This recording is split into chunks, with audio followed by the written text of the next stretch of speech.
GLP-1s. What's all the fuss about? What's the big deal? GLP-1 stands for glucagon-like peptide. And this is a class of medications that's used to treat type 2 diabetes and obesity. And how they work is they mimic a hormone that's naturally released when you eat. Okay, and thanks to social media and Dr. Oprah and Dr. Kardashian, you've probably heard of them.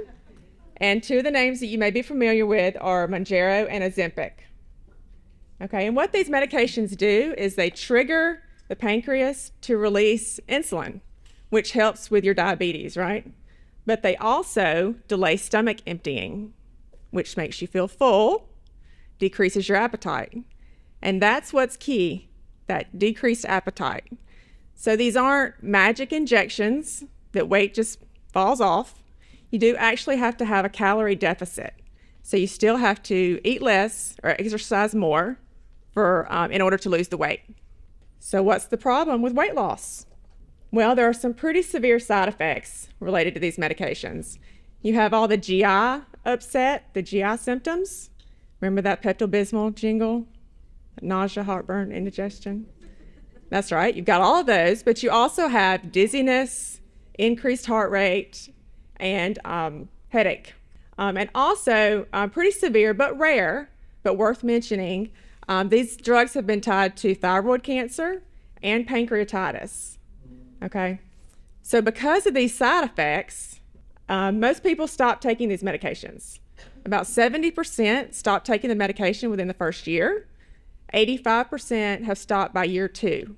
But that may not be totally a bad thing because nobody knows the long-term effects of these medications. Novo Nordisk is the maker of Ozempic, and they did a study that showed that people that had stopped taking the medication, within the first year, they had regained about 2/3 of their weight, and the cardiometabolic improvements that they had initially seen had reverted back to baseline. So naturally, the maker of Ozempic recommended ongoing continuous therapy. Shocker, right? They wanted you to stay on the drug indefinitely. But there's a problem with that because these medications are pretty expensive.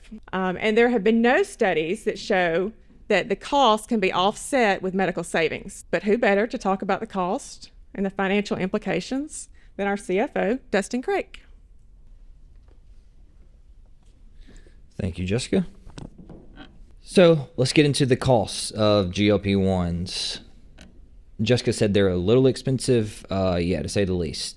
They can cost up to $1,400 per month for one GLP-1 medication. That's up to $17,000 a year per medication per utilizing member.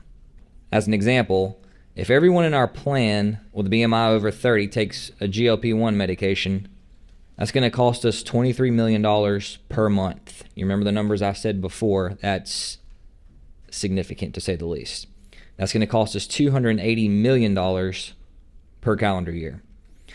Our current annual claims for all of us as a whole health insurance plan is $391 million. The rate increase we would need in order to cover that type of significant trend, 186%.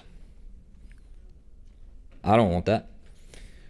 This is a real life example. Those numbers came from our data analyst, Wagner Ashmore. He's back there. Come to me. I'll give you his cell phone number and his home address if you have any questions about any of this. He's in the orange and blue button down back there. Wagner Ashmore.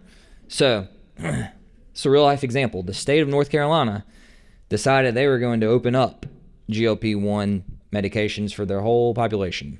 So they voted to include coverage for GLP-1s for weight loss in 2023. How do you think that went?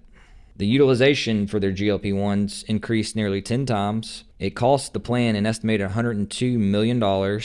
Their planned spending was projected to exceed $170 million in 2024 and $1 billion over the next 6 years. Obviously, the board voted to end coverage at its January board meeting this year, effective in April. And I also believe the state of Texas has just done the same thing. They voted to end coverage for GLP-1s as well because they saw similar results when they opened it up. So bottom line, if we do it, we're all going to turn to Exotic Joe, and we're never going to financially recover from this.